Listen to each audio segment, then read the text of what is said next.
Salut à tous, bienvenue sur la chaîne Carafif et ravi de vous retrouver pour ce tuto numéro 12 consacré à Darktable. Le cadrage fait partie des règles élémentaires de la composition en photographie.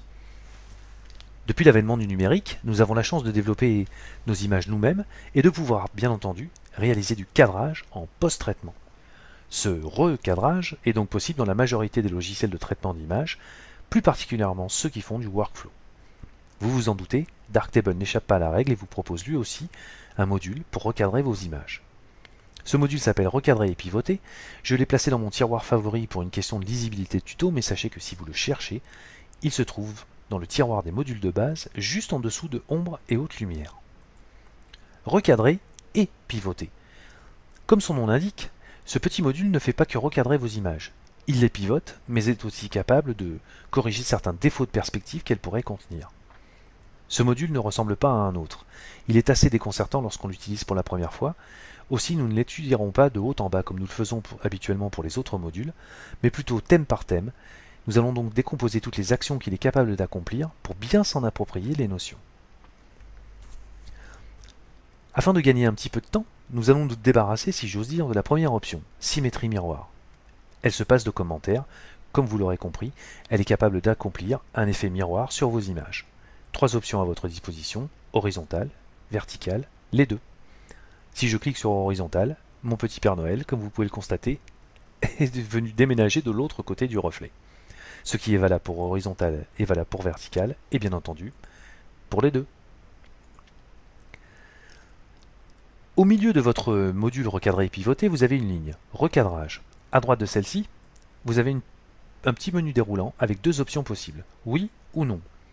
Je vais sélectionner oui, mais je tiens à attirer votre attention sur le fait que cette petite option recadrage, nous allons énormément en reparler dans ce module recadré et pivoté. Lorsque je sélectionne oui et que je place mon curseur au milieu de l'image, je me retrouve avec une flèche multidirectionnelle. Cette flèche vous indique que vous allez pouvoir accomplir des actions dans votre image. Si je déplace mon curseur en périphérie de l'image, je fais apparaître des poignées horizontales, verticales, mais si je me place dans les angles, je fais apparaître des petites poignées carrées qui vont me permettre d'agir dans les deux directions. Si je tire sur une poignée, je peux bouger dynamiquement ces repères et ainsi recadrer mon image.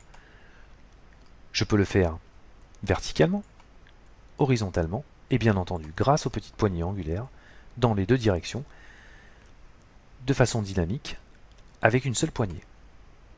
Lorsque mon recadrage me convient, je double-clique et celle-ci est entièrement recadrée.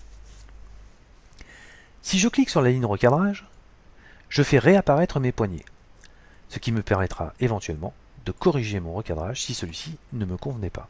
Un double-clic et je recadre. Cette photo est au format paysage. Elle est liée au format de mon appareil photographique. Mais bien entendu, vous pouvez choisir des modèles de recadrage selon des aspects particuliers. Vous avez donc une option aspect. La première option est libre, c'est celle que nous venons d'utiliser. Vous pouvez bien entendu bouger vos curseurs dans tous les sens.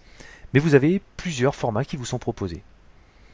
3,5, 1,5, 16 neuvième, 16 dixième, etc. Et même le format carré. Si vous cliquez par exemple sur le format carré, votre guide de recadrage va se manifester sous la forme d'un carré. Si vous touchez une poignée n'importe laquelle, l'aspect général de votre recadrage restera toujours sur le format que vous aurez décidé. En l'occurrence carré pour notre choix. Je peux le bouger dans tous les sens, mais celle-ci restera carré. Je peux ensuite déplacer mon carré dans mon image et ainsi aller chercher mon recadrage là où je le désire. Si je double-clique, j'ai bien une image carrée.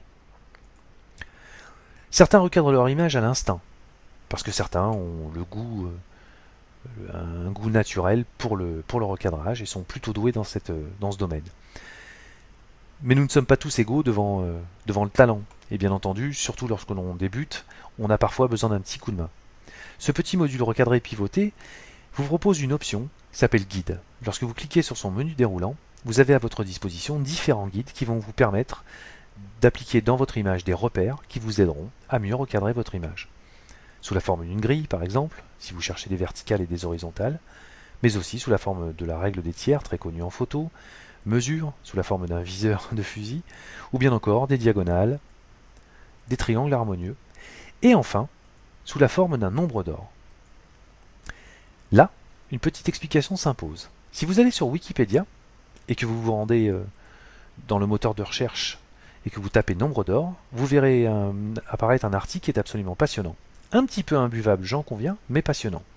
Et cet article vous parlera de phi, le nombre d'or. C'est une sorte de constante mathématique qui a été utilisée depuis l'Antiquité et qui est une sorte de constante d'harmonie dans la nature et qui permet de vérifier certaines théories mathématiques comme la suite de Fibonacci, mais aussi de servir de base à certains tracés comme le rectangle ou la spirale d'or. Nous la retrouvons ici, et vous voyez que cette volute d'or a été implantée selon un tracé géométrique bien particulier.